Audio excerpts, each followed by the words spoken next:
each of us, it's a time to find our own strength and resolve, to find our voice and to say no to injustice. It's not the time for silence. And no more shikata ganai.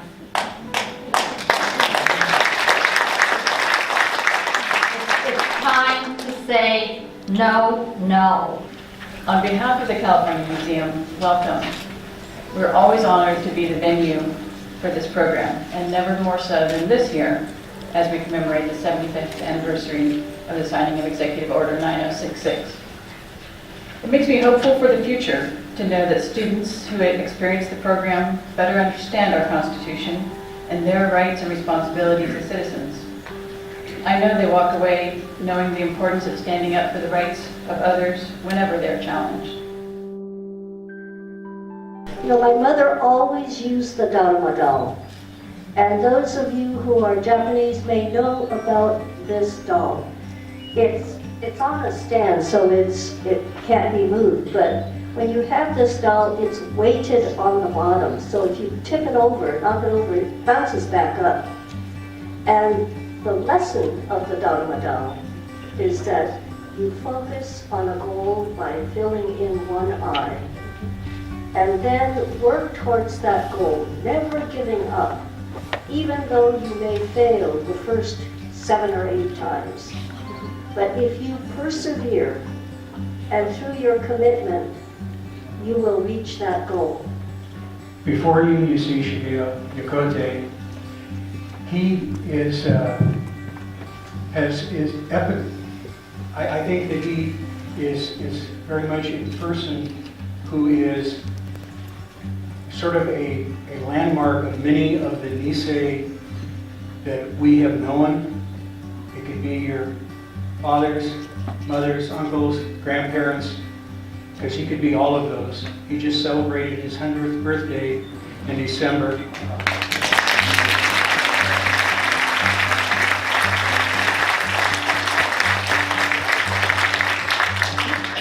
And I think of Shigeo's life and the many goals that he has achieved. I have many albums of photographs that he took. You know, all the Time of Remembrance programs and the redress. He has left a legacy, a photojournalistic legacy for all of us to enjoy. So, for Shigeo Yokote, in recognition and appreciation for your military service in the 442 Regimental Combat Team and community service, your contribution is a lasting educational legacy for future generations. Presented February 11, 2017, Northern California Time of Remembrance Committee, and I'm going to have Shigeo fill in both eyes for all that he has accomplished in his life. Thank you for this award. I've seen other people receive them, and I kept wondering, wonder if I'll ever get to have one of these. I used to think, I guess not. I'm just an ordinary guy, don't know what's what. And it's kind of a Nihonjin kind of stuff. I used to think that, golly, wonder if I ever amount to anything. Well, I guess I did amount to something to some people, so thank you.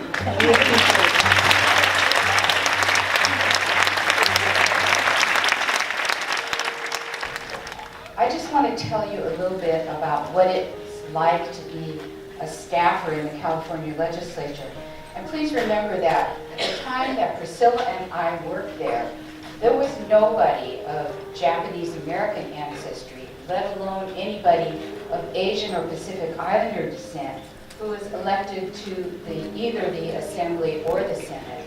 So it fell upon staffers like us to sort of act as the voice of the Asian and Pacific Islander community in the legislature, to bring issues to the legislators and also inform the community about what was going on. And, you know, she not only drafted and shepherded that first redress bill for state employees, she also worked on legislation that eventually exempted federal redress payments from California state taxes.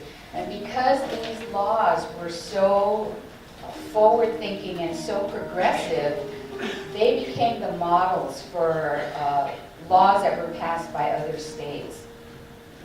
She did not, retire to take long vacations or cruises or catch up on her reading or start a new hobby. No, she moved all the way across the country to Washington, D.C. to become the first female executive director of National JACL.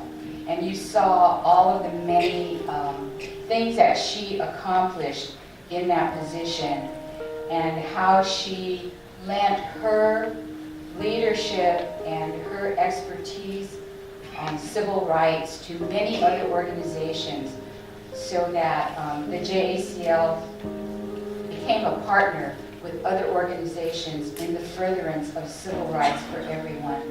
You know, it's such an honor for me to be able to give this Married Tsukamoto Education Award to you because I've known Priscilla for a really long time. So in recognition and appreciation for helping to pass landmark legislation protecting the rights of California Japanese Americans, your contribution is a lasting legacy for future generations.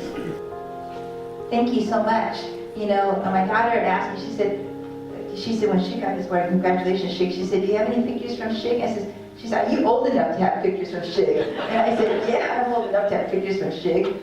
But I want to thank you very much for this. You know, the things that I learned from 35 years ago, it's been 35 years since the bill passed. There's two things. I want to sort of say this for the students in the audience. One was, don't forget the stories. Because AB 2710 came about because my aunt badgered me with that story for like 2 decades. But it turned into a bill. And the thing is that you are the carriers of your legacy, of your family stories. And those stories in 3 decades may not be told as first-person stories. You're the ones that are going to carry those stories forward. And they're important. They're really important because they're important today to the South and Central Americans who are interned in Texas. They're important today to the Muslims who struggle for their rights. And so this is an important story that will go on for centuries because we hope it will never happen again. So you have to remember the stories. And the second thing is you can do just about anything but defy the laws of physics. Anything is possible if you believe in it, if you have a heart to do it. You know, AB 2710 came about not because there are thousands of people behind it, not because we had millions of dollars in lobbying money, but because about a dozen people truly believed that they deserved redress and that it was really important that the government recognized that was the wrong that was done in 1942. It wasn't a whole lot of people. So for those of you who have something that's important to you, it's not possible to change the dynamics to make that thing happen. But thank you very much for this honor. Thank you very much.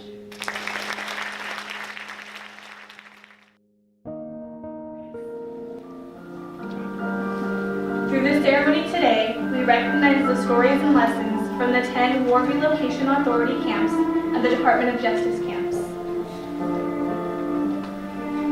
These stories and lessons are especially salient today as the President of the United States hands down executive order after executive order, some of which are laden with xenophobic logic that targets and demonizes entire communities, just as Executive Order 9066 did. As we call the 11 individuals' names, we will ask them to step onto the stage and light a candle, reminding us all of the importance of remembering the past and guarding the future.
prevailing meant that Japanese Americans did not protest their wartime incarceration.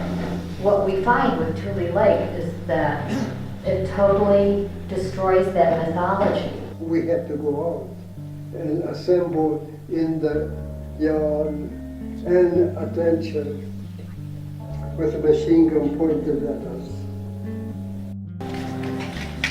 So what did you think? This is some love. This is the first film about Tule Lake that tells this story. People have not heard of this story most of them. So thank you, Konrad. If you look in New York, I know that there's people in my neighborhood who are scared to go get services because they think that they're subject to deportation. Because all these things have to do is they have to be on paper.